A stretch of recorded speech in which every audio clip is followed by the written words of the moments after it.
বিশ্বজুড়ে সরকারগুলো ঋণের ভারে নুয়ে পড়ছে, দ্রুত বাড়ছে ঋণ জিডিপি অনুপাত। আন্তর্জাতিক মুদ্রা তহবিল আইএমএফ সতর্ক করেছে 2029 সালের মধ্যে বৈশ্বিক ঋণ বিশ্বের মোট জিডিপির সমান তথা 100% পৌঁছাতে পারে, যা দ্বিতীয় বিশ্বযুদ্ধ পরবর্তী সময়ের পর সর্বোচ্চ।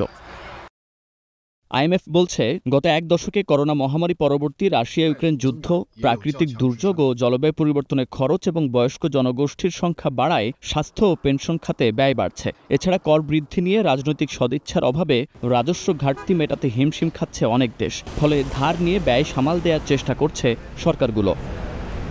ঋণের তালিকায় থাকবে বিশ্বের শীর্ষ ধনী দেশগুলো। যুক্তরাজ্য, যুক্তরাষ্ট্র, ফ্রান্স, জাপান, কানাডা ও চীনের মতো G20 দেশগুলো উচ্চ ঝুঁকিতে রয়েছে বলে জানিয়েছে আইএমএফ।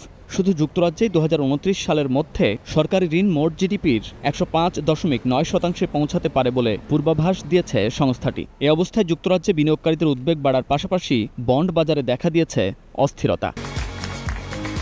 শীর্ষ ধনী দেশগুলোই না, বর্তমানে প্রায় 55টি দেশ সরকারি ঋণের ফলে তৈরি হওয়া অর্থনৈতিক সংকটের উচ্চ ঝুঁকিতে রয়েছে।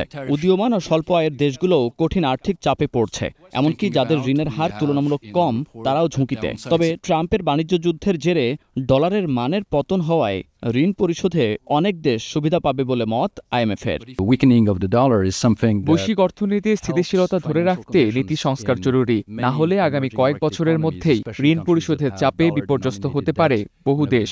যদিও ডলারের দুর্বলতা অনেক উদীয়মান অর্থনীতির দেশগুলোর আর্থিক অবস্থার উন্নতি ঘটাচ্ছে, কারণ এসব দেশের বেশিরভাগ ঋণই ডলার ভিত্তিক। ফলে ডলারের মান কমে গেলে তাদের ঋণ পরিশোধের চাপ কিছুটা হ্রাস পায়। এ কারণেই এসব দেশের আর্থিক পরিস্থিতি কিছুটা উন্নত হয়েছে।